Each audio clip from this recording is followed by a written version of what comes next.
Ny fandarana ici magazine dia faly miarabantsika rehetra izay manaraka ny televisiona malagasy isaky ny takarivany alahady toy izao.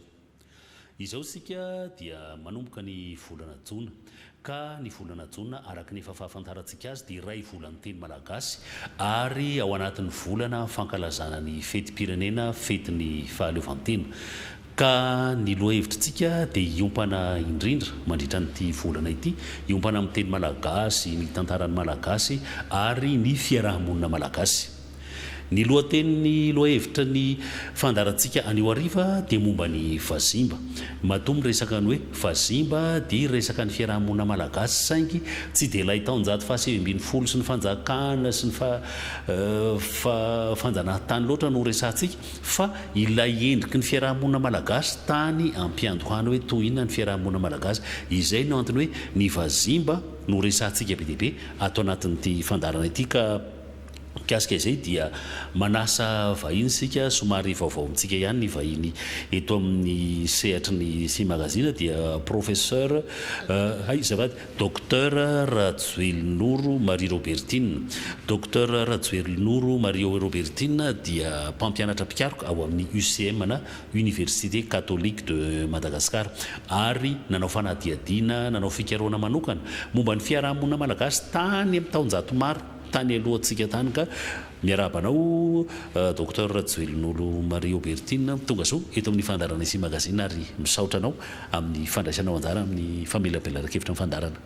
Miarabanao ihany koa azy Rajimbazafy ary misaotra anao ihany koa nanasana ho avy eto amin'ity toerana ity androany ary miarabantsika rehetra izay manaraka ny fandaharana amin'izao arivo izao. Satranao docteur Rajoelynoro, ny lohahevitrintsika androany izao moa zany anio izao dia momba ny fazimba. Fanontaniana avy hatrany efa fantatry ny olona foana ny hoe misy fazimba tsy misy fazambazimba fa iza marina moa ny fazimba eo amin'ny tantaran'ny Madagasikara ary ny anjara toerany eo amin'ny tantarantsika. Sotranao nametraka ny fanontaniana raha iresaka mikasika an'izany fazimba zany aloha dia tena lavabe mihitsiny fa ezahana ho fitinina amin'ny fandaharantsika. Teboka roa ny ilazako azy ny anankiray hoe iza ary ny faharoa hoe vanim-potoana inona. Ny hoe iza ny fazimba dia ireo malagasy voalohany izay teto amintsika teto Madagasikara, zany hoe ny tompo-tany voalohany na ny razambe ny malagasy no antsoina hoe fazimba. Faharoa ihany koa ny fazimba dia ireo andriana taloha, izay ny filaza azy. Andriana taloha zany hoe mety tenena hoe efa misy andriana vaovaonga dia misy ny andriana taloha, oui les anciens princes ozytsika, zay ihany koa zany ny atao hoe fazimba. Amin'ilay teboka faharoa ny teneniko dia vanim-potoana ihany koa ny fazimba. Vanim-potoana ny alohan'ny fanjakana na ny fiandrianana, zany hoe raha ny teto Antananarivo dia ny fandraisan'ny mpanao tantara azy dia ny vanim-potoana rehetra ny alohan'ny taonjato faha-19 dia tao anatin'ny vanim-potoana fahavazimba. Nanahoana ny fomba fiainan'ny fazimba tamin'izany fotoana zany, zany hoe efa nisy fiarahamonina zany satria nyresaka ianao teo miteny hoe efa andriana tany aloha ny fazimba, zany hoe efa nisy endrika fifehezana zany tamin'ny andron'ny fahavazimba, zany hoe efa tsy homme des cavernes intsony, tsy olona nonona tany anaty zo fa efa nisy fiarahamonina tao anatin'izay fotoana izay. Zay indrindra raha vao miteny hoe fazimba dia misy fisainana matetika hoe manahivaiva an'izany atao hoe fazimba zany, fa efa nanana ny maizy azy izy. Ny fikarohana arkeolojika rehetra dia manamarina amin'ny alalan'ny vakina vilany-tany ohatra fa efa nanana vilany ny fazimba, fa tsy hoe ny hinana sakafo manta zany hoe zay fotsiny zany na hoe ny hinana sakafo tamin'ny ravina. Eny afaka tenenina ny hoe ny hinana tamin'ny ravina raha izay zava-misy manodidina amin'ny tontolo misy azy. Pesana mety mbola ravina, mety hoe ravina fa ny fahandrahoan-tsakafo fahandrahoan-tsakafo efa nisy izay ny porofony ny vakoka arkeolojika. Teo amin'ny resaka fiarahamonina ihany koa dia tsy hoe misy ilay fitentsika hoe fanjakany baroa hoe samy manao an'izay tiany atao zany, tsy resaka ny baroa kosa aloha eto fa amin'izany fanjakana, amin'izany fitondrana tamin'ny fahavazimba zany dia efa misy ny fiarahamonina antanatohatra araka ny taonan'ny olona. eo zany misy ny fifanajana zany hoe ny amin'ny toerana avoindrindra aloha dia zanahary ao aorianany zanahary dia ny razana ao aorianany razana dia ny zokiolona ao aorianany zokiolona dia ny raibe dia mandeha trany trany zany hoe raibe dia ny ray dia ny zanaka dia ny zafikely sy ny sisa sy ny sisa zany efa nisy an'izay fifanajana zay zany fa arakaraky ny taonan'le olona eo amin'ny fiarahamonina zany hoe fanjakany zokiolona fitondrany zokiolona zany fa tsy fitondrany matanjaka fa tsy hoe fitondrany matanjaka fa fametrahana ny toerany zokiolona amin'ny tokony ho izy ary izay ny tena anisan'ny singa iray zany hoe mahizy azy ny fitondrana tamin'ny fahavazimba dia ny fanomezan-danja ny zokiolona na ny lehibe zany ao anatin'ny fiarahamonina zay zany amin'ny sehatra ny resaka hoe fiarahamonina zay fa eo amin'ny fanajariana ny tanàna hiainana ihany koa dia efa nisy fandaminana amin'io tanàna io izay manaja ny dika ny ny 4 points cardinaux mialatsiny kely ny fazantany efatra ohatra zany hoe ny avaratra tamin'ny fahavazimba malagasy dia any misy ny lehibe any misy ny fitondrana any misy ny fanajana rehetrarehetra raha ohatra kosa ka any atsimo misy toerana ho an'ny ankizy ohatra tamin'izany fotoana zany raha ohatra indray zany ianao hiteny hoe any atsinanana dia any atsinanana misy ny fasana misy an'izay masina rehetra everina ho masina dia any fipisahany masoandro any anjoro firarazana any avaratra atsinanana dia fitambarany fitondrana sy ny fivavahana satria avaratra sy ny atsinanana renrehetra reny zany dia efa najaina daholo ary nampiarina tamin'ny fiarahamonina vazimba izany rehetra izany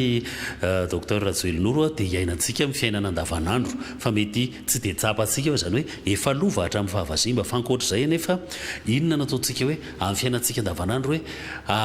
mety tsy tsapantsika fa nefa amin'ny fiainantsika andavanandro eo lalandava ny vazimba zany hoe ilay présence ilay maheo ny vazimba amin'ny fiainantsika andavanandro amin'ny alalan'inona maro dia maro mihitsy aloha satria na ezahana raha hoe ho fafana zany mariky ny fahavazimba zany dia ny fiarahamonina malagasy mihitsy dia mbola betsaka ny mampiseho ny tarazo avy any amin'ny vazimba ary mbola eo ihany izy ohatra zao tsika mitena manimbazimba zany ane dia efa misy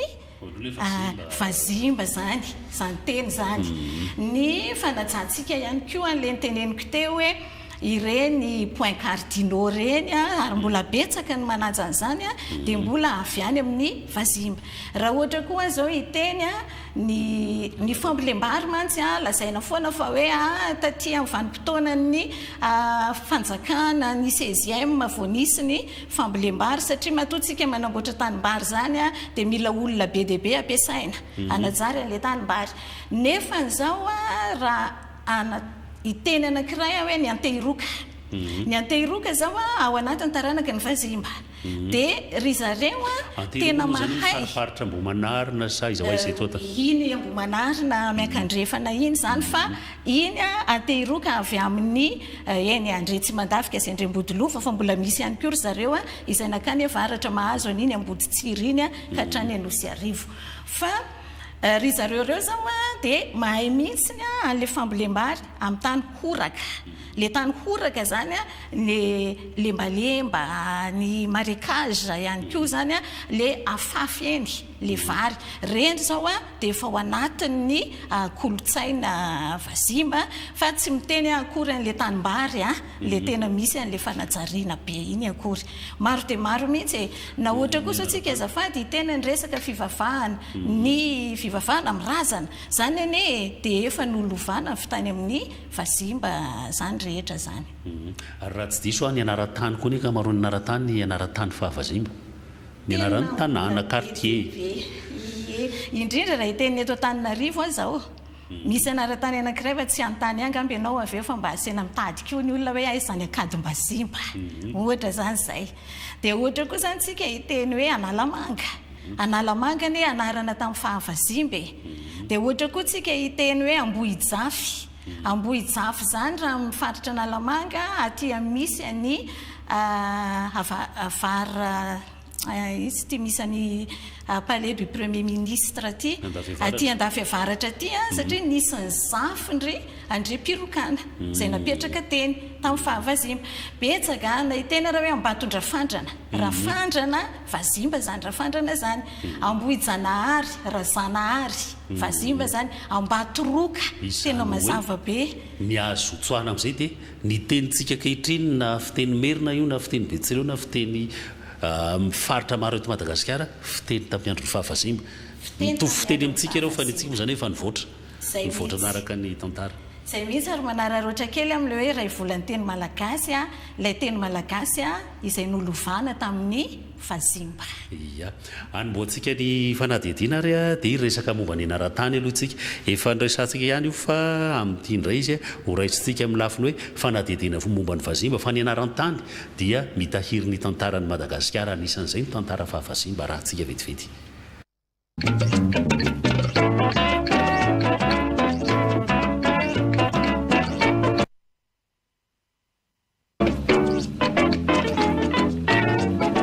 Ity misy fanontaniana ho antsika rehetra. Iza no anaran'ny fokotany misy anao, na ny tanan-dehibe honenanao,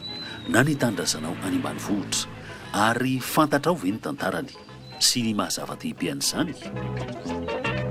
Eto Madagasikara, ny anaran-tany dia mirakitra tantara, lovantsahina sy lovantsofina,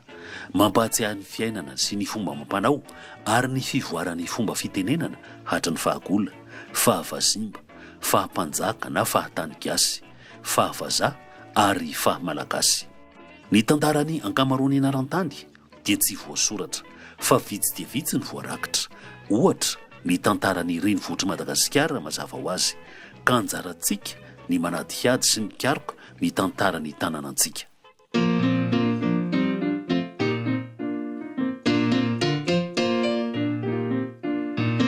Antananarivo dia fantatry ny ankamaroany malagasy ny tantarany. Antananarivo dia tanànany Arivola, napetraka Andrianjaka teo an-tampona Analamanga rehefa azony tamitafika Analamanga, izay tanànany nenany Fazimba tany amin'ny taona 1990 ka novany anarana hoe Antananarivo. Fa andrianam-pony Merina dia lasa renivohitry ny Merina Antananarivo tamin'ny taona 1997 rehefa voarokany Andrianamboatsimarofy ilay mpanjaka nandidy tao Antananarivo. Taty aoriana dia lasa renivohitry Madagasikara Antananarivo. Fahiny tany amin'ny faritany Betsileo, ny fanjakany Arindrano toy ny fanjakany Sandra sy ny fanjakany Lalangina dia nizara ho faritra na provinsy maromaro antsoina hoe Osadrano, ka anisany Ivohibato, Osadrano amin'ny ilany atsinanana izay Betanimbary. Ny ady samy te hanana tany tsara tany Vohibato ny olona fa izay tany amin'ny taonjato 17 tany ho any, ka nisy vondron'olona maromaro tsy enina farihy, izany hoe tsy mba nahazo anjara farihy hambolem-bary. Ireo olona tsy enina farihy ireo dia tezitra ka nisintaka ny akandrefana amin'ny faritra izay tsy dia misy farihy na baibo na horaka izay azo hajariana ho tanimbary. Dia lasa hoe tseniparihy ny anaran'ilay Osadrano. Tao amin'ny Osadrano ny tseniparihy no nanorenan'ny Frantsay ny tanàna Nambalavao tamin'ny taona 1797 anokafana ny lalam-pirenena fahafito izay mampitohy Antananarivo sy Toliary.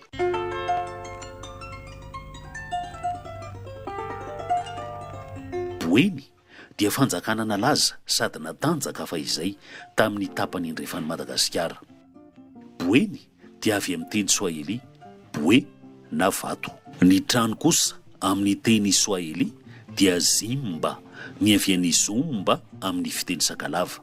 Zimba sy boe mitambatra no nanomeany Zimbabwe, midika hoe trano vato na tanàna manda na forteresse, izany hoe iray fototra i Boeny sy Zimbabwe, firenena lehibe ao andrefantsika ao.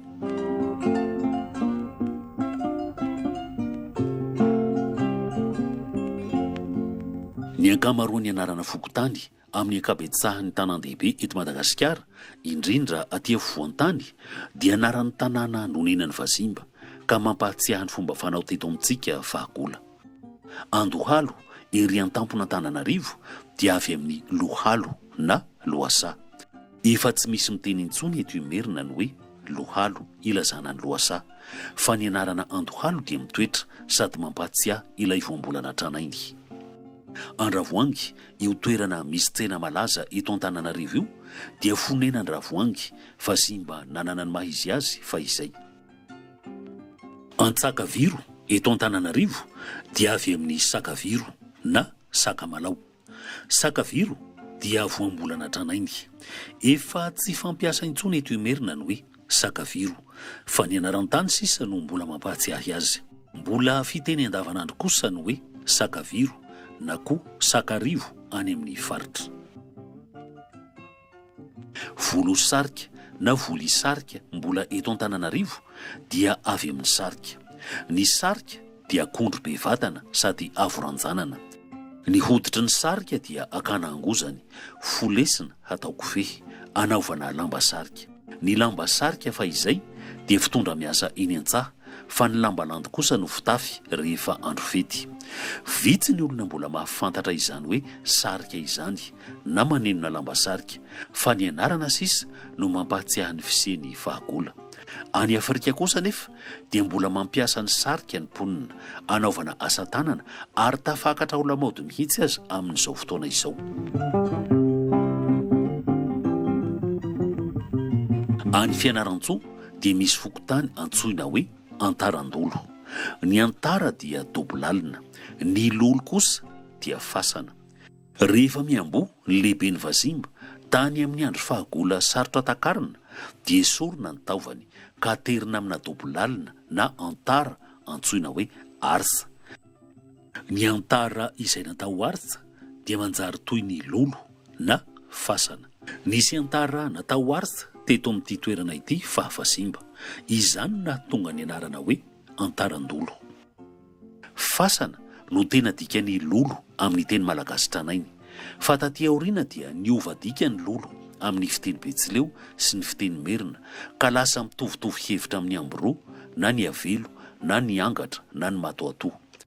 Amin'ny fiteny Sakalava ankehitriny kosa dia mbola fasana no dikany teny hoe lolo.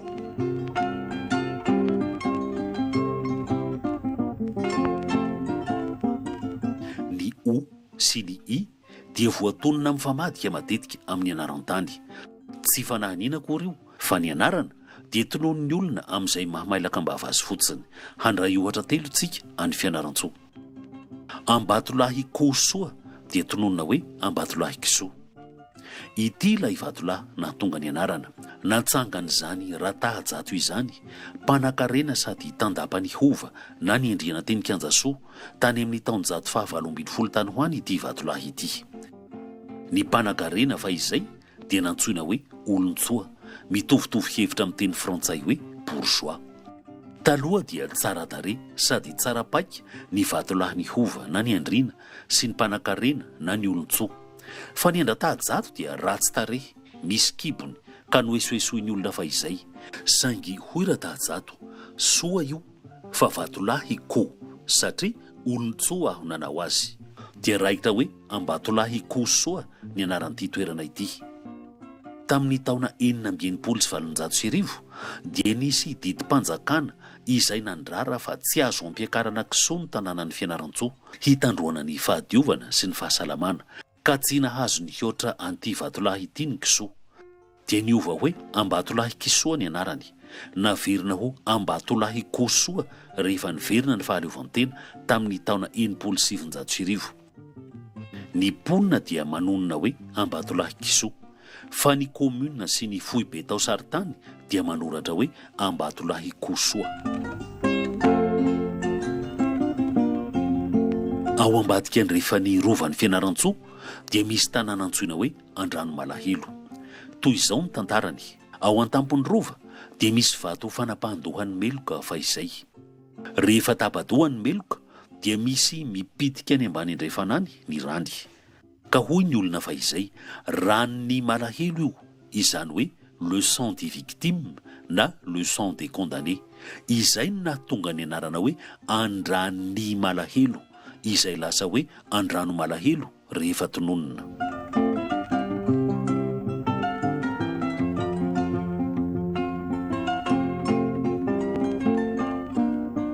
Amoron'ny lalana ho an'ny sambavy ny tanàna ny Sabotsy ny rano Roahina.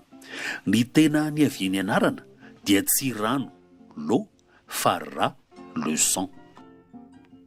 Rehefa milanona ny hova na ny andrina fa izay dia zaraina henina ny olo-manan-kaja sy ny olon-tsoa, fa ny olo-madinika eo amin'ny fiarahamonina dia tsy mba mahazo anjara hena fa miandry ny rankena.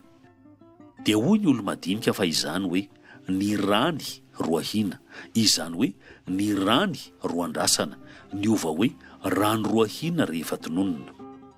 Eto koa dia tsikaritra ny fivoaran'ny fiteny malagasy taloha sy ankehitriny. Taloha ny manahy dia midika hoe miandry, manantena, miandrandra. Ny rany Roahina, izany hoe ny rany roantenaina. Ankehitriny kosa ny manahy dia midika hoe mitebiteby, tsy matoky. Nanomboka tamin'ny fitondrana Frantsay izay namolavola ny taosarin-tanin'i Madagasikara dia navadika amina fomba fanonana ofisialy ny ankamaroan'ny anaran-tany amin'ny fitenim-paritra, ka ny fiovam-peo indraindray dia mety hahavery tadidin'ny hevitra sy ny tantara raha tsy misy manantitrantitra na mandrakitra an-tsoratra. Any Atsimo Atsinanana ny tanànan'ny Vondrozo. Vondroza no tena anaran'ny tanàna amin'ny fiteny antesaka fa tsy Vondrozo. Ny Vondroza dia karazan-kazo mitovitovy endrika amin'ny tapi. Vondrozana hoy ny fiteny aty afovoan-tany, fiteny Merina sy fiteny Betsileo. Io ohatra misy hazo vondrozana nalaina isary tany Manandrina. Amin'ny fiteny paritra maro any Atsimo, ny teny mivany-telo na mivany-efatra na mihoatra izany hoe 3 na 4 syllabe ka miafara amin'ny na dia milatsaka ilay na faranteny. Ohatra, mivolana dia tononona hoe mivola, tanàna tanà, milamina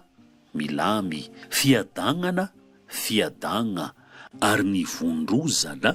dia vondroza. Fa ny fitondrana Frantsay no nametraka ny anarana hoe Vondrozo, izay anarana hafantarany ankamaroan'ny malagasy an'io tanàna io ankehitriny.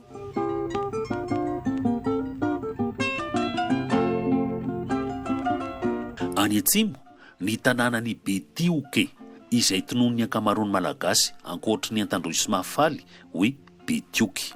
Betioke no tena anarany amin'ny fiteny Mahafaly sy Antandroy, izany hoe tanàna be rivotra, Betsioka, Betioke. Eo amin'ny i ny tsindrim-peo, Betioke. Rehefa nosoratana amin'ny taosarin-tany ofisialy izy dia niova ho Betioky. Nifindra eo amin'ny o ny tsindrim-peo ary novana ho y na i mamarana ilay e faranteny, Betioke lasa Betioky. Any Boeny dia misy ny ala sy ny farihiny Garafantsy. Garafantsy dia mampahatsiahy ny tantaran-dravelobe, pikioma faran'izay mafilo tsy nanaiky lembenana ka nisamborin'ny Frantsay fahafanjanahantany, izay mahaliana toy ny roman ny fiaino anazy rehefa tantaraindry dadabe sy renenibe. Ankehitriny dia navadika amin'ny pomba ofisialy hoe Ankarafantsika ny anarana sakalava azy tsy mieto hoe Garafantsy. Ny fahenonany hoe Ankarafantsika nefa dia tsy mampahatsiahy avy hatrany an-dravelobe, fa rehefa mitantara dia Ravelobe tany Garafantsy no fiteny sady miangolangola kokoa ny fiaino anazy. Ravitinina ny anaran-tany dia mitahiry tantara, ny fifandraisan'ny kolotsaina malagasy sy ny kolotsaina manodidina antsika any Afrika, any Persa, any Inde sy any Europa. Noho izany dia lova sarobidy ny anaran-tany, ka anjaran'izay mahalala ny mampita izany ho lovan'ny taranaka any aoriana.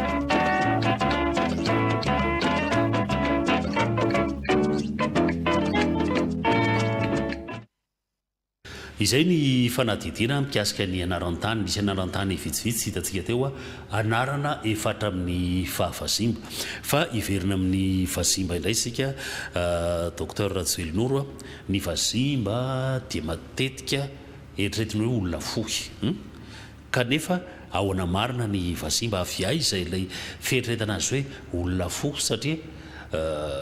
tsy fantatra hoe ianareo satria anao moa sady apatsiviana fa sady archéologue fa adiniko ny laza azy tamin'ny voalohany ianareo archéologue ve efa nahita karazany hoe sisa taolana osement ny teny frantsay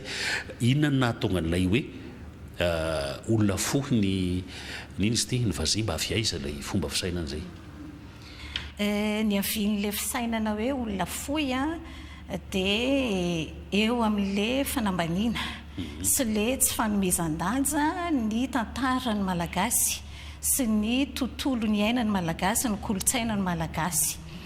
manomboka amin'le tsy fanomezan-danja dia teo amin'ny fahatongavany fivavahana kristianina ohatra rehefa mivavaka amin'ny razana ny malagasy iza le razana le vazimba le atao hoe razana zay le culte aux ancêtres dia raha ohatra zany tonga ny kristianina ka mivavaka amin'le vazimba na le razana le malagasy dia hoe tsy afaka mitondra antsika any amin'ny paradisa io fivavahana io dia nanomboka teo zany efa atsidiko sahady hoe ny fanehoana ny vazimba ho sahala amin'ny fanahy ratsy sahala amin'ny fanahy hafahafa dia sady olona fohy no ratsy tare no force maléfique ataoko anaty farangisosona zany zay dia rehefa tonga ihany koa zany ny fanjanahantany dia mbola nitohy izay fijerena ny vazimba ho tahaka ny olona fohy izay nefa ny fikarohana arkéolojika misy ny atao hoe fasambazimba sainga tsy mahazo alalana aloha ny archéologue andeha anao fikarohana amina fasana zany satria ny fasana tsy ohatrany amin'ny pharaon satria ny fasana malagasy misy ny razana izay masina ho an'ny malagasy matetika nefa ny fasambazimba dia ny fasana efa tsy misy ninina tsony ao anatiny na le ataontsika hoe tombeau abandonné na tombe abandonné dia reny zany ny ataon'ny olona ihany koa hoe fasambazimba marina mihitsy le teninao teo hoe tsy mbola nisy fikarohana mikasika ny taolana ohatra ka nahita hoe io misy fasana fasambazimba dia ny karohana dia ny refesina ny taolany dia hoe ohatran'izao tokoa ny alavany zany vazimba zany tsy misy zany zay resaka ara-tsiansa zay satria momi egyptiana zao raha misaisy deo dia fantatra hoe ray metatra sy valo amin'ny fitopolo reny egyptiana taloha reny fantapantatra hoe tahaka zao zany ny halavan'ny egyptiana ny italiana romanina taloha fa ny atsika tsy isy an'izay tsy nisy an'izay ka tsy nisy an'izay dia miverina hoe eo amin'le fanambaniana zany tsy tiako na ny ampiasa n'le hoe fanimbazimbana azy fa eo amin'le fanambaniana an'ilay lasany Madagasikara zany dia atao hoe malagasy zany fohy kely mirakaraka volo tsy manana kolotsaina sy ny sisa zany hoe eo ihany zany raha ataontsika hoe milafy ny fanjanahantany ny atsika zany hoe le razambe ny malagasy zany ohatrany hoe noferana hoe hatreo amin'ny taonjato fahaenina ambin'ny folo ohatra fa tsy manana tantara lavitra be kanefa ry zareo rehefa miresaka ny tantara nos ancêtres les gaulois izy mankalaza be ny gaulois Vercingetorix sy ny rehetrarehetra tena zay mihitsy ary raha izay politika amin'ny fanjanahantany zay nijerena amin'ny resaka fampianarana dia le fototra mahamalagasy mihitsy no noezaina ho fafana zay alohan'ny andehanantsika amin'ny ankanesantsika amin'ny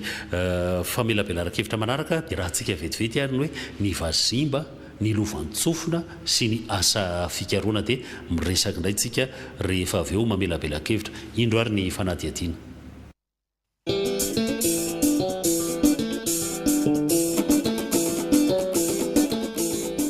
ny malagasy rehetra amin'ny ankapobeny dia mahafantatra fa nisy ny atao hoe vazimba teto Madagasikara fa iza marina moa izy ireo manao ahoana ny fahalalantsika malagasy ny vazimba ary mbola misy taranany ve ankehitriny raha anontaniana momba ny vazimba ny malagasy olon-tsotra dia izao ny valiny matetika ny vazimba dia olona taloha ary olona fohy na zeny tena olona fohy na zeny araka ny fieverany ankamaroan'ny olona tokoa ary ve izy ireo ary olona hafa tanteraka noho isika ankehitriny ve efa betsaka ihany ny boky voasoratra mitantara ny vazimba nosoratan'ny malagasy na vazaha notsorona toy izao ny famaritana ny vazimba amin'ny fampianarana ny ankizy any amin'ny ambaratonga voalohany. Ny vazimba dia tsy karazan'olona hafa fa ny malagasy taloha ihany fony mbola tsy endry loatra sady mikorontandrotana be ihany manjavozavo ary miovaova ny fomba filaza sy ny fieverana ny vazimba indraindray asandratra sady indraindraina fa matetika koa dia somary ambaniana na atahorana ka tsy maintsy hajaina izany hoe tsy voafafa amin'ny tantara sy ny fitadidy eto Madagasikara ny vazimba ary efa nisy mponina hafa nefa ve teto Madagasikara talohan'ny vazimba avy aiza moa ny teny hoe fahagola fa izay mbola taloha lavitry ny nisian'ny vazimba teto Madagasikara dia lazain'ny lovantsofina fa efa nisy mponina taloha elabe taty amin'ny faritra afovoan-tany tany amin'ny faritany Betsileo ohatra dia voalaza fa nisy izany hoe gola ny avian'ny teny hoe fahagola nisy koa ny finoka, ny lakoka, ny taimbalimbaly sy ny taindronindrony ary tany amin'ny faritra atsimo dia nisy ny karazan'olona antsoina hoe kimosy na kimeso tantarain'ny lovantsofina sady hita ao amin'ny boky nosoratany Modave sy Valigny ary Etienne de Flacourt. Ireo foko fahagola ireo dia karazan'olondia nonona tany anaty zohy na tany anaty ala na teny amorokonahona. Izy ireo dia tsy namboly, tsy niompy fa ny ody voankazonala, ny sakatrondro, ny hiady vakankazo na ny hiady soherina na koa ny sambotra biby madinika toy ny valala sy ny voangory. Ny vazimba dia heverina fa karazan'olona tonga taorian'ny gola sy ireo karazan'olona fahagola. Ny fikarohana taty aoriana dia manomba-tombana fa olona avy any amin'ireo nosy madinika any atsimon'ny Azia na Austronésie izy ireo. Ny ondrana andakany antsoina hoe wak amin'ny teny austronésiana tranainy. Ka ireo andian'olona ny ondrana andakany na wak amin'ny teny austronésiana no heverina fa ny avian'ny voambolana malagasy hoe vahoaka. Ny vazimba dia tsy nonona tany anaty ala fa teny an-tampoka-voana, tsy ny paritaka fa ny kambam-ponenana, nisy zokiolona mpife. Ka ny vazimba dia fa nanana fiarahamonina eo ambany fifehezany lehibe izay dingana makany amin'ny fijoroan'ny fanjakan'Andriana. Ny vazimba dia namboly, mbola rakotrala ny tany fa izay ka nandoro tanety ny vazimba nataony tavy hambolena vary. Niova nanarak'izany ny endriky ny tany sy ny vohitra teto Madagasikara. Saingy ny afona rehetra ny vazimba araka ny lovantsofina dia nandripaka ireo karazan'olondia fahagola izay nonona tany anaty ala. Mbola natevina ny ala fa izay ka rehefa mandrehitra afo ny vazimba amin'ny maintany dia tsy maty ny afo raha tsy amin'ny fotoanany ranonorana manaraka. Afotro no anaran'izany afo be izany araka ny lovantsofina nampitahin'ny pasteur Raingifina. Tsy fantatra izay ny afaran'ny gola sy ireo karazan'olona fahagola na ripaka tanteraka izy ireo na ny kambana amin'ny vazimba sy izay karazan'olona tonga taty aoriana. Ankehitriny dia miezaka mikaroka ahitana mangirana momba ny tantaran'ny vazimba sy ireo karazan'olona fahagola ny mpikaroka sy ny arkéologue. Na dia manjavozavo aza nefa ny tantaran'ny vazimba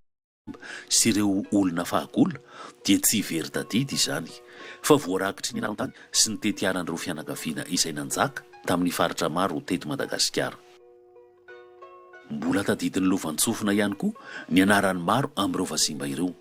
Taty Merina dia tao ohatra Rafandrana, Andriananjavonana, Andrianerinерina, Andrianambony ravina, Andrianoranorana, Andrianamponga, Rapeto sy Rasoalao, Ranoro sy ny maro hafa ary Rafo Sirangita izay nanorina ny fanjakana Merina.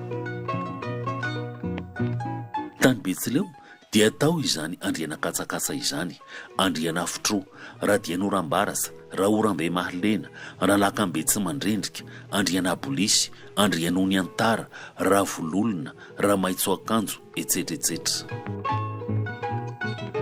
Rehefa fakafakaina ireo anarana ireo dia mifamatotra amin'ny zavaboary, ny rano, ny rivotra, ny varatra, ny vato, ny zavamaniry sy ny hery miafin'ny natiora ny anaran'ny vazimba fa izay.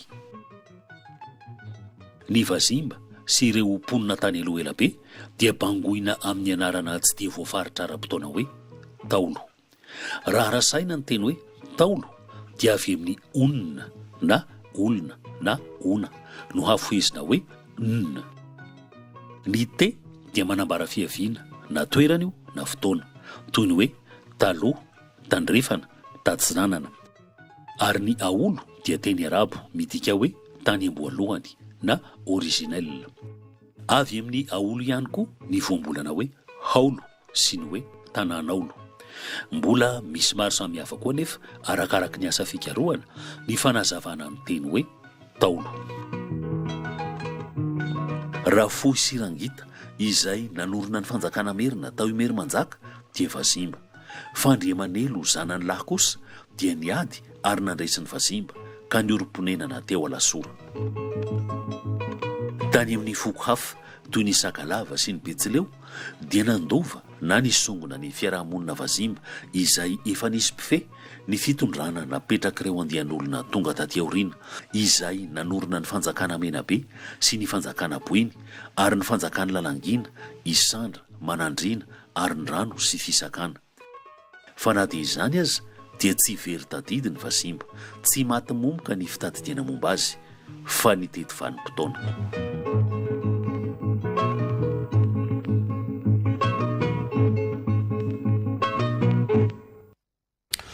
Izay ny fampahatsihivana fohifohy famitinana momba ny tantarany vazimba, fa raha tena hoe ho velabelanao tantaraina dia ho boky folo na ho boky zato, satria manana ny maizy azy amin'ny tantarantsika malagasy izany hoe vazimba izany. Kanefa iverina aminao aho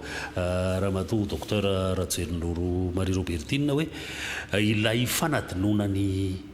tantarany vazimba sy hoe iza marina ny vazimba, ilay ataontsika hoe tsy fanadinona fa ilay fanovana ilay hoe fieritreretantsika fiheverantsika malagasy ny vazimba.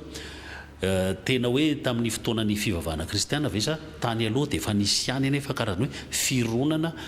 ohatrany hoe somary nanambany ny vazimba. Marina tokoa izay aza satria raha miteny hoe tamin'ny fivavahana kristiana anisany ihany izay aty amin'ny taonjato fahasivy ambin'ny folo izao raha ny eto Antananarivo no resahana, fa raha tany amin'ny faritra kosa dia efa tany amin'ny taonjato fahaenina ambin'ny folo moa no efa nisy ry zareo ireny ny kristiana ny tonga. Dia raha ny eto voatany anefa nanomboka ny taonjato fahaefatra ambin'ny folo ohatra tery Analamanga no efa nisy ny vazimba sy ny manodidina rehetra iny zany, manodidina rehetra na Analamanga. Rehefa tonga i Andrenjaka ny voalohany taonjato fahafito ambin'ny folo dia nanala ny vazimba, tsy teny aloha hoe niady satria tsy nafantatra ny vazimba hoe ho avy izy, dia nanala ny vazimba teo izy dia no heverina zany le vazimba tamin'izay fa ohatrany hoe vondron'olona resy ny Andrenjaka. Ary rehefa ao anatin'izany hoe resy zany ianao dia tsy tompony tantara fa ny mpandresy ny tompony tantara. Fa ianao tsy any vazaha reny io fa tsika koa itsika malagasy raha ny rehetrarehetra mihitsy ka nanomboka teo zany dia ilay tantaran'le vazimba satria izy no heverina hoe resy zany dia lasa tsy tao anaty fitadidian'ny olona ary niezahana indrindrandrindra fa tsy hoe tsy tao anaty, noezahana hoesorana tao anatin'le fitadidiana. Iteny ohatra aminao azao raha iteny ny Analamanga tsika izao, Analamanga misy ny rova ankehitriny io teo ny nanombohana nisy ny tranona Andrenjaka ary mariky ny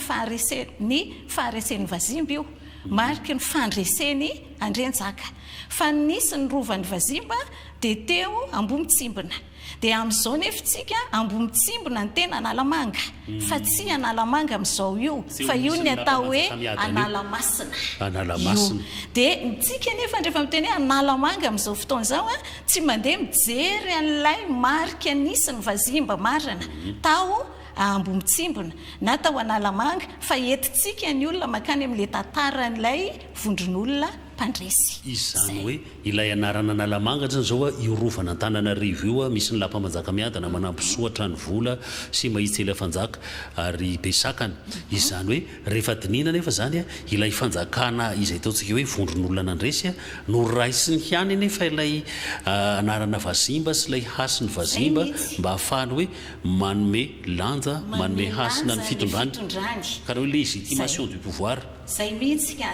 ary io zao rehefa nahazo an'ilay fitondrana zao Andrenjaka dia nasiany vatolahy tao ambadiky ny tranony tao amin'ny kianja zany ambadiky besakana io izay nahatserovana ny fifandraisanizy sy ny Vazimba zany hoe ny raisiny ihany le Vazimba fa mampalahelo moa fa tsy hitako tsony aloha le vatolahy azafady ao ambadiky besakana. Dia ohatran'izay koa zao tamin'ny andro n'Andrenampoinimerina hitsambikina be aty amin'ny taonjato fa 720 Andrenampoinimerina ny araka ny voasoratra ao anatin'ny tantarany Endriny izy ny teny hoe itsika sy ny Vazimba sy ny antehiroka no nolazainy tamin'io piray tapotsika ozy fa iza zanaky Ralambo tamin'ny vadiny voalohany fa nareo zanaky Ralambo tamin'ny vadiny faharoa. Dikan'izay zany hoe zanaka tamin'ny vady voalohany afaka mitondra fanjakana. Tsy mila mahafasiva ihany zany ny olona taloha zany le fivoaran'ilay fiarahamonina. Fivoaran'ilay fiarahamonina fa le zanaka avy amin'ilay vady faharoa zany tsy mitondra fanjakana fa tompon'ny kolotsaina sy ny rehetra. Tompon'ny kolotsaina ary kolotsaina mbola nivatsika malagasy hatramin'izao androntsika izao fa iresaka momba ny Vazimba ihany sika hoe maninona eo amin'ny tantaran'i Madagasikara amin'ny ankapobeny. Teto Imerina moa resantsika sady resantsika koa ny tany amin'ny Betsileo ohatrohatra nisy ny gola na tonga ny fahagola ny taimbalimbaly ny taindrondrono ny finoka ny lakoka misy an'izany hako zany anaran'olona tany amin'ny faritra iny daholo fa maninona na ny Teto Imerina na ny any amin'ny Betsileo na ny farirava maninona lasa hoe lay fotoana fahavazimba ny karazana ohatrany hoe lasa ohatrany hoe fitadidiana ka lasa référence amin'ny tantara tranainy eto Madagasikara fa reo foko tany aloha tsy dia resahana loatra. Fandiniako azy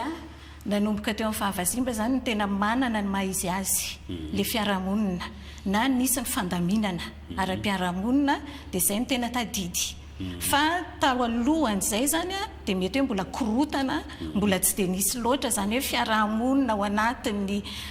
fitantanana misy zokiolona misy lamina mirindra dia izay no antony nahatonga an'le hoe tsy tadidy tao anatin'ny tantara ny tao aloha satria tantaran'ny fiarahamonina fa raha jerena zany ny Teto Imerina angamba ny tena faratadidy teo amin'ny andron'ny Vazimba fa ny tany Betsileo ohatra ny taloha roa kokoa izy satria ny Betsileo koa ny tena mitazona ny enti-paharazana le fitentsika azy le hoe conservateur na hiteny ary tsika ny Betsileo mbola miteny hoe hova fa tsy miteny izy hoe andrina satria ny hova zao dia filazana ny andrina tamin'ny andron'ny Vazimba. Ohatra zay dia mbola zay ihany no tazominy. Ary amin'izao fotoana izao zany ianao archéologue mpikaroka ahoana zany ny ezaka atao mba hoe tsy satria efa niova aloha ny tantara efa zay ny raisitsika hoe ny Vazimba dia olo fohy na tahaka zany ahoana zany ny fomba atao amin'izao fotoana hoe mba hitazomana ny hoe tena tantara mba tsy hivaona. Hitazomana ny tantara mba tsy hivaona ianao moa ny teny hoe za archéologue tsy dia manana toerana loatra ako amin'ny sehatra iny satria za tsy mpiasa mpanjakana zay aloha ny voalohany fa nandalina raha ohatra hoe miasa amin'ny sehatra ny fikarohana dia mampiasa foana ny fikarohana archéolojika satria izay ny sehatra ny anarako dia ana manokana zany zay. Eo amin'ny fikarohana archéolojika dia raha miresaka atsika ny Vazimba za zao ny asa tamina toerana lazaina hoe ataoko hoe lazaina hoe aloha toerana nisy Vazimba 220 nisany teto Antananarivo sy ny manodidina fa rehefa vita le fikarohana dia marina tokoa fa tena toerana nisy ny Vazimba tany alohan'ny taonjato fa 19 ireo toerana ireo satria na nivakina vilany tany izay hita tany ambany indrindra le couche la plus profonde zany dia efa tany amin'ny taonjato fa 420 na ihany koa ny ety ivelany fotsiny ary anjerentsika hoe tsy misy afa-tsy hady fetsy na hady vory anankiray satria tamin'izany fotoana izany tsy mbola nisy loatra le ady izay nanaovana n'le ady voro be diabe dia anankiray ihany zany a ireny no amin'ny tanàna Vazimba. Dia ohatra ihany koa tsika hiteny hoe ny vavahady a tsy mbola misy an'le kodiam-baravarana be iny a fa mbola vavahady tsotra ohatry ny hoe Mery Manjaka zao ohatra anankiray a tamin'ny taonjato 1400. Le fanontaniana hoe ahoana ny atao mba tsy hivoana le tantara ny resaka fikarohana dia anisan'ny teny atsipoka eto ihany angamba hoe tokony homena lanja ny fikarohana. Tsika malagasy tsy manome lanja ny mpikaroka sy ny fikarohana ny voka-pikarohana indrindrandrindra nefa izany no anisan'ny tena hoe fanohitra ho an'ny firenena. Dia misy be dia be ny vokatry ny fikarohana tsy amin'ny arkéolojia ihany fa amin'ny sehatra rehetra fa tsy atao ninina. Zay zany zavatra hitako na amin'ny resaka tantara aza any am-pianarana any amin'ny primaire any amin'ny ambaratonga voalohany tsy mbola atao any anaty manuel akory tsy atao any anaty programme akory le vokatry le fikarohana izay natao ohatra. Dia reny zany anisany tokony ilana ezaka fa dia mbola ny teto nivondriaka alaina seiko teo iny moa zao ny anarantsika tany amin'ny T4 sy T5 dia mbola iny na ny tahatahaka iny amin'izao fotoana fa ity misy zavatra tadidiko tsaroako za nanao fanadidina tany amin'ny Tsinginy Bemarasy tany amin'ny faritra andrevana any amin'ny faritra Melaka iny dia ny teny ny olona izahay Vazimba izany hoe mbola misy ny Vazimba amin'izao fotoana zao ary izy lava ranjanana lava nohoany akamaroan'ny lehilahy. Ka ny tiako anontaniana amin'izay zany hoe nanao ahoana ny Vazimba mbola misy hatramin'izao na any amin'ny faritra andrefana zany ary mbola misy koa ve ny Vazimba ohatra hoe ny olona mitonona hoe Vazimba aty amin'ny faritra voantany ary inona natony hoe ny Vazimba voafafa fa tsy tao anatin'ny foko 720. Mbola misy ny mitonona hoe Vazimba amin'izao fotoana zao tsy le nitononao teo fa teo ihany azafady fa na ny Mike aza ohatra dia mbola misy milaza fa hoe Vazimba ry zareo. Nisy programme zay niaraka tamin'ny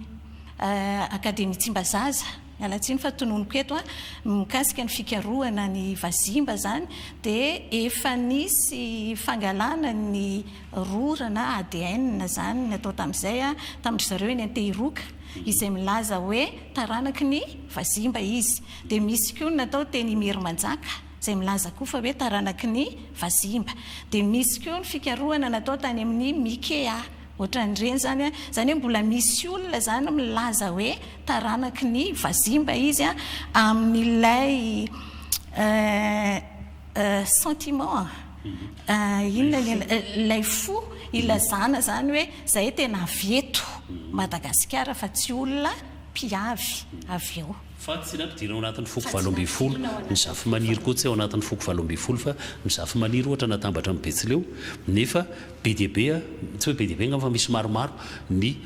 frantsay moa zany nanao ny foko 720 raha ny tena marina nefa mihoatra ny 720 ka ny tena izy. Zany hoe ny malagasy zany nisy ataontsika hoe ny frantsay angamba mety maky ave izy dia izay hitany hoe betsabetsaka amin'isa no nisokajiana hoe foko Antandroa, Imerina, Betsileo sy ny rehetra sy ny Sakalava sy ny Betsimisaraka ary ny Sianaka misy 720. Izany hoe nanao censure zany ny frantsay sa ahoana ny ilazantsika azy?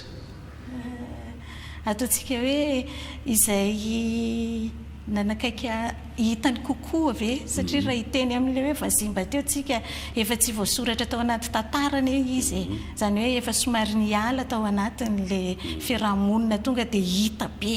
hita maso avy hatrany zany. Fa ny tena niresen'ny vantana dia ny fanjakana Merina sy izay sy tavelan'ny fanjakana Betsileo sy Sakalava izay no niresen'ny frantsay dia iny no nisokajiana hoe ao anatin'ny foko amin'izao fotoana tsy hoe amin'izao fotoana fa nandritra n'izay fotoana lavabe izay hita ihany ilay malagasy hoe liana amin'ilay Vazimba ka ny amaranantsika azy angamba dia hoe tantara falavalava izay noresantsika teo izay mbola azo tohizana lavitra ny fikarohana ho antsika tsirairay fa ilay tantarany Madagasikara nefa ankoatrany hoe fandalana ny kolontsaina izy antsika inona kosa nefa mba ohatra hoe raha ny Vazimba manokana ohatra inona ny hoe tokony azo hitrandrahana mialatsiny amin'ilay fitenenana hoe hitrandrahana ny mahavazimba sy ny tantarany vazimba mba isy fampandrosoana eto amin'ny firenena malagasy fa mba tsy olovan'ny sofina fotsiny dia tantaraina amin'ny ankizy isaky ny hariva na ampianarana ny an-dakilasy. Tena misaotra betsaka anao aja nanome an'izay fanontaniana izay a fa tena marina tokoa hoe nisy fikarohana mikasika ny vazimba dia mitondra inona eo amin'ny fiarahamonina izany fikarohana izany. Ao anatin'ny vinanay ohatra misy ny ho teneniko eto fa tsy hanonona ny anarany akory a misy an'ireny orinasa mikarakara fizahantany ireny ny agence de voyage ny tour opérateur dia miresaka indrindra amin'ny vazimba sy ny vakoka sy ny kolotsaina ary efa misy zany a amin'izao fotoana izao ary efa nyteneniko teo hoe za tsy hanonona ny anarany le agence fa jerena daholo zany tao amin'le voka-pikarohana izay nataoko hoe aiza daholo ireo toerana vazimba, inona daholo ireo marika ilazana fa toerany vazimba io toerana io a le vakoka zany dia ireny a no jerena amin'le fitsidiana izay atao isariana mpizahatany ary malagasy vahiny ary rehefa vitanao ny misarika an'le mpizahatany malagasy vahiny amin'ireny toerana ireny dia mitondra loharanom-bola ho an'le olona eo atoerana le izy a na ihany koa ho an'ireo tanora izay misehatra amin'ny fizahantany mitondra fampandrosoana ka izay zany tiako tenenina hoe tsika mpikaroka ihany koa tsy hoe mikaroka dia apetraka fotsiny hoe iandry inona moa fa jerena hoe hitondra inona eo amin'le fiarahamonina le fikarohana izay atao tsy mbola mijanona ny fikarohana mikasika ny vazimba fa atsoatsy fa ho hitanareo eo ihany moa dia andeha ny toyany izany satria mbola nisy hevitra vaovao taorian'izay hoe inona daholo ireo vakoka hita maso manamarika ny tantarany Madagasikara izay tsy voasoratra any amin'ny soratra ny anaty boky. Miresaka amin'izay ianao hoe ny trasy ilay hoe taiza nisy vazimba dia ny zavatra tsaroako a za apaka any a Bretagne any Finistère any a Frantsa any Karnak misy an'ilay vato karazany vato lahy ohatrany any aty amintsika reny vato misy efa any amin'ny 3 arivo mitandahatra alignement de Karnak mitovitovy izany hoe be dia be ny olona mitsidika ny alignement de Karnak io zany hoe rehefa makany Frantsa zany ny fantatritsika matetika hoe tourisme dia mijery ny Tour Eiffel, les Champs-Élysées, Château de Versailles, Palais du Louvre, mijery ranomasina sy ny sisa na makany Mont Saint-Michel any a Normandie fa ireny ilay zavatra teto hoe mihezinezina muraille de Chine, pyramide d'Égypte, Saint-Pierre de Rome fa ilay vato any Karnak tena be dia be ny olona mijery ny vato menhir dolmen zany filaza azy amin'ny teny breton sy reny calvaire any amin'ny tokotany mpiangonana reny tena misitony zavatra be dia be zany hoe tokony hanana an'izay fijery zay koa zany tsika malagasy satria tsika manana harena be dia be manana harena be dia be tsika ary araka ny teneniko teo hoe efa misy ny mpikarakara andreny fitsidiana andreny vakoka reny ia ato ato tsika moa zany zao anatin'ny ray volany teny malagasy afaka 7 andro sisa angamba dia hankalazany fety-pirenena ny 4 jona amin'izao hoe fankalazana ny fety-pirenena izao dia inona zany nohatra nataontsika hoe afatrafatra avy aminao amin'ny mahampikaroka hoe ny mahazava-dehibe ny fitrandrana ny fikajiana sy ny fikarohana ny fiarahamonina malagasy ezana hoe tsy any amin'ny boky fotsiny fa ezana iainana amin'izao fotoana izao ny lovana hatrany amin'ny fahavazimba. Ny tiako atsipy angamba dia aty amintsika mpikaroka izay zava-dehibe hoe nisy ezaka be dehibe nataontsika nahitana andreny voka-pikarohana reny fa ny tena tsara zany dia hoe mitondra fiovana mitondra fanavaozana ho an'le toerana izay misy atsika reny fa tsy hipetraka fotsiny hoe nazahoana grady na mipetraka fotsiny hoe ny akarana titre ohatran'izay fa inona mba ezakitsika tsirairay avy ahafahana mampandroso an'ity Madagasikara atsika ty amin'ny alalan'ny fikarohana ary indrindra amin'ny alalan'ny maha izy azy any Madagasikara. Farany dia farany resaka kely tia momba ny ataontsika hoe eskatôlôjia ny hoe ny fiainana any ankoatra